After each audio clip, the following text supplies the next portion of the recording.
नमस्कार दोस्तों, कैसे हैं आप? मैं हूं गौरव और ये है ट्रांसफॉर्मेशंस। एक लेवल पे आने के बाद हमारे देश के पॉलिसी मेकर्स ने ये भी समझा कि किस तरीके से सेक्स रेशियो कितना ज़्यादा इम्पॉर्टेंट है ओवरऑल देश की प्रगति के लिए, राज्य की प्रगति के लिए, इकोनॉमी के लिए। अब सेक्स रेशियो क्या होता है कि अगर 1000 मेल्स पैदा होते हैं तो 1000 ही फीमेल्स हों, तो वो एक आइडियल सेक्स रेशियो है कि इक्वल इक्वल है एक तरीके से कि जितने मेल्स पैदा होते हैं उतने फीमेल्स होते हैं। बट जो अभी रिसेंटली हमें एनुअल रिपोर्ट देखने को मिली दिल्ली की, जिसके अंदर ऐसा बताया गया है कि लगभग 4 साल से ये जो नंबर्स है काफ़ी कंसेक्यूटिव वे में डिक्लाइन जा रहा है। इस तरीके के इश्यूज हमें हरियाणा से भी देखने को मिले, जिसका फिलहाल 2025 में जो सेक्स रेशियो है वो 910 है, जो कि पिछले 8 कंसेक्यूटिव ईयर्स मतलब 8 पिछले सालों में देखा तो सबसे कम है। इस तरीके के मामले हमें बिहार से भी देखने को मिले, जिसके अंदर डे टू डे बेसिस पे, एनुअल बेसिस पे जो है सेक्स रेशियो और डिक्लाइन ही हो रहा है। मेल्स पॉपुलेशन ज़्यादा पैदा हो रही है और एक तरीके से फीमेल पॉपुलेशन कम हो गई है। और तमाम और राज्यों में भी इस तरीके के इश्यूज़ हमें देखने को मिल ही रहे हैं। अब देखिए, इस तरीके के इश्यूज़ को लेकर राज्य सरकारें भी काफ़ी एडवर्टाइजमेंट करती हैं, एक तरीके से प्रमोशन करती है, चीज़ों को आम लोग, आम जनमानस तक पहुँचाने की कोशिश करती है। आशा वर्कर से इन सब चीज़ों के बारे में इन्फॉर्मेशन देती है कि लड़का-लड़की दोनों ही बराबर हैं, बॉय हो, गर्ल हो, इसके बारे में बिल्कुल भेदभाव ना किया जाए। और राज्य की सरकारों ने भी और केंद्र की सरकारों ने भी इस चीज़ के ऊपर और भी काफ़ी सारे इनिशिएटिव्स का काम किया।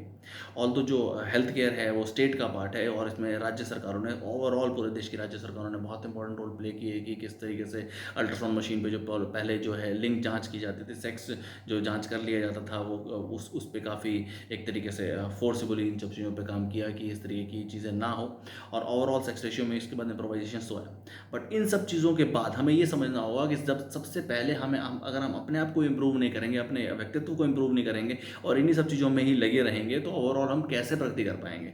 आज आज देश में इतने साल आज़ादी के बाद भी अगर हम इस तरीके के इश्यूज़ पे फोकस करते हैं कि बॉय को प्रेफरेंस देते हैं कि लड़का हो जाए, लड़की ना हो, और इस तरीके से, तो आप ये समझते हैं कि ओवरऑल देश का जो ताना-बाना है वो भी बिगड़ता है। आगे चल के बच्चों की शादियाँ किस तरीके से होंगी। और आज तो देखते हैं फीमेल्स हर तरीके की फील्ड्स में भी बहुत अच्छी प्रगति करके दिखा रही हैं। भले वो स्पोर्ट्स का फील्ड हो, एजुकेशन का फील्ड हो, इवन आर्मी का फील्ड हो या डिफेंस फोर्सेस का, या और भी तमाम ऐसे इश्यूज, सब में लड़कियाँ बहुत बेहतर करके दिखा रही हैं। अभी रिसेंटली जो गेम्स चल रहे हैं, एशियन गेम्स, उसके अंदर भी हमने देखा कि किस तरीके से फीमेल्स बहुत अच्छा परफॉर्म करके दिखा रही हैं। तो इस तरीके की मानसिकता सबसे पहले हमें अपने अपने अपने अंदर से निकालनी होगी और अपने व्यक्तित्व को इम्प्रूव करना होगा। अपनी जो एक तरीके से मेंटालिटी है उसको इम्प्रूव करना होगा। और जब तक हम मेल फीमेल को इक्वल दर्जा नहीं देंगे या इक्वल रिस्पेक्ट नहीं देंगे, तब तक इन सब चीज़ों को, भले ही राज्य सरकारें कुछ भी करते रहें या केंद्र सरकारें कुछ भी करते रहें, इन सब चीज़ों में ओवरऑल इंप्रूवमेंट नहीं पाएगी। अगर हम सुधर जाएंगे या हम अपने व्यक्तित्व को इम्प्रूव करेंगे, या हम लड़की हो भले लड़का हो, मेल हो फीमेल हो, दोनों को इक्वल एक दर्जा देंगे, इक्वल अपॉर्चुनिटी देंगे, इक्वल रिस्पेक्ट देंगे,